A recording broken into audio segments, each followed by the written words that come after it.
telah terjadi penyalahgunaan NIK penerima bantuan oleh pihak yang tidak bertanggung jawab, menurut saya data PPATK harus dijadikan dasar awal dalam verifikasi, tapi bukan digunakan untuk mengambil keputusan pemotongan bansos. Soal validasi data ini menjadi penting supaya jangan sampai masyarakat rentan yang seharusnya dilindungi justru menjadi korban dua kali. Halo, apa kabar semua? Saya Erwin Aksa. Anda menyaksikan Erwin Notes.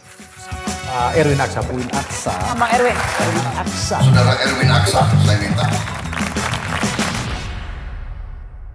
Belum lama ini, publik dibuat kaget oleh temuan dari Pusat Pelaporan dan Analis Transaksi Keuangan atau PPATK soal penerima bantuan sosial atau bansos. Dalam keterangannya, bulan Juli 2025, PPATK menyebut jika 1,5 juta penduduk penerima bansos terindikasi menjadi pemain judi online. Temuan ini diperoleh seusai PPATK melakukan pengujian cepat data penerima bansos melalui nomor induk pendudukan atau NIK. Kepala PPATK Ivan Yustia Vandana mengungkapkan bahwa pihaknya telah membukukan sebanyak 10 juta rekening terkait dengan bansos, bahkan dengan total saldo lebih dari 2 triliun rupiah. Dengan data NIK pemain judol yang berhasil dikumpulkan sampai periode 2024 dan hasil pengujian data itu, PPATK menemukan 571.000 kesamaan NIK antara penerima bansos dengan pemain judol. Atau dari 28,4 juta NIK penerima bansos terdapat 2% diantaranya yang merupakan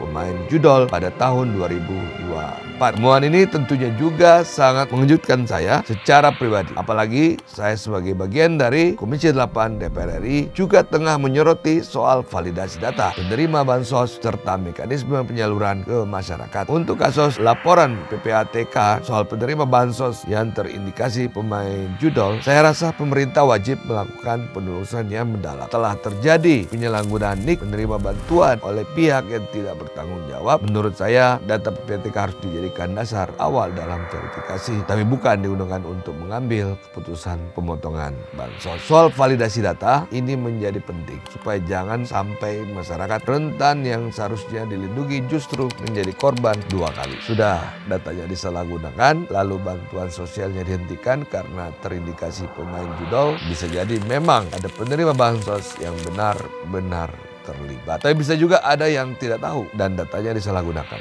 Untuk itu, pemerintah harus menelusuri temuan PPATK ini secara tuntas dan berkeadilan. Terlepas dari temuan PPATK soal penerima bansos yang terindikasi pemain judol, saya sebelumnya sudah menaruh perhatian besar pada masalah validasi data penerima bansos serta mekanisme penyalurannya ke masyarakat. Hal itu saya tangkap dari dialog yang saya lakukan dengan masyarakat Jakarta saat menjalani agenda reses saya di DPR. Contohnya di Penjaringan, Jakarta Utara, warga menyampaikan bahwa sejumlah lansia dan keluarga miskin belum terdaftar dalam data terpadu kesejahteraan sosial atau DTKS. Akibatnya, mereka tidak bisa mengakses bantuan seperti kartu lansia Jakarta maupun kartu Jakarta Pintar. Beberapa warga juga mengeluhkan komunikasi yang kurang efektif dengan petugas sosial serta ketidaktepatan sasaran bansos. Dari sana, saya melihat jika perlu dilakukan evaluasi menyeluruh terhadap akurasi atau validasi data terpadu kesejahteraan sosial. Buat saya, akses terhadap bantuan sosial harus